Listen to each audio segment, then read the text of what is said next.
जय श्री कृष्ण। श्रीमद् भगवद गीता अध्याय 8 श्लोक 22।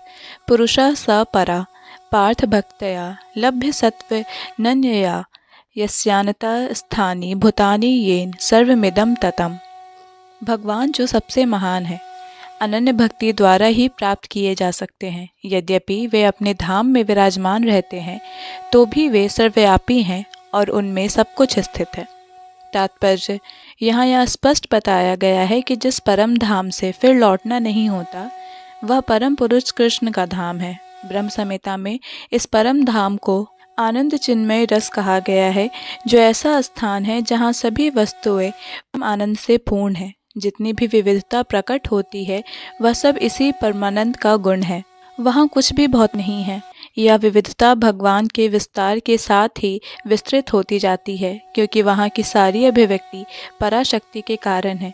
जैसा कि 7वें अध्याय में बताया गया है, जहाँ तक इस भौतिक जगत का प्रश्न है, यद्यपि भगवान अपने धाम में ही सदैव रहते हैं, तो भी वे अपनी भौतिक शक्ति द्वारा सर्वव्याप्त हैं।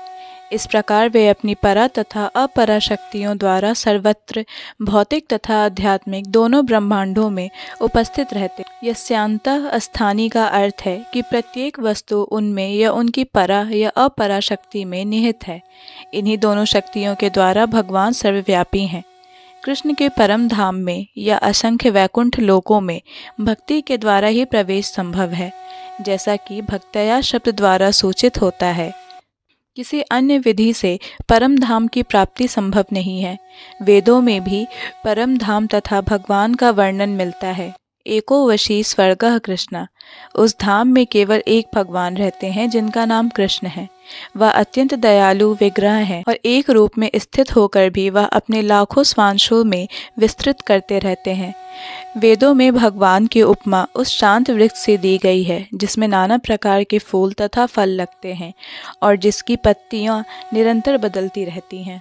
वैकुंठ लोक की अध्यक्षता करने वाले भगवान के श्वास चतुर्भुजी हैं, विभिन्न नामों से विख्यात हैं।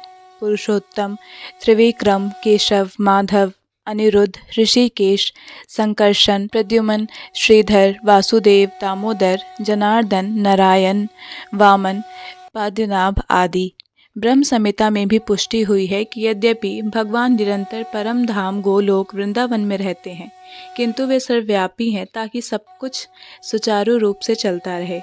वेदों में कहा गया है, परास्य शक्ति विर्विधैव श्रूयते स्वाभाविकी ज्ञान बाल क्रिया च।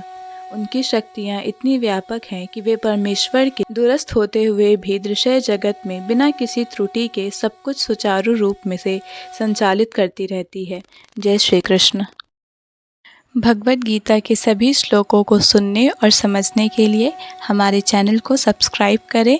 अगर वीडियो पसंद आया हो तो इसे लाइक और शेयर करें।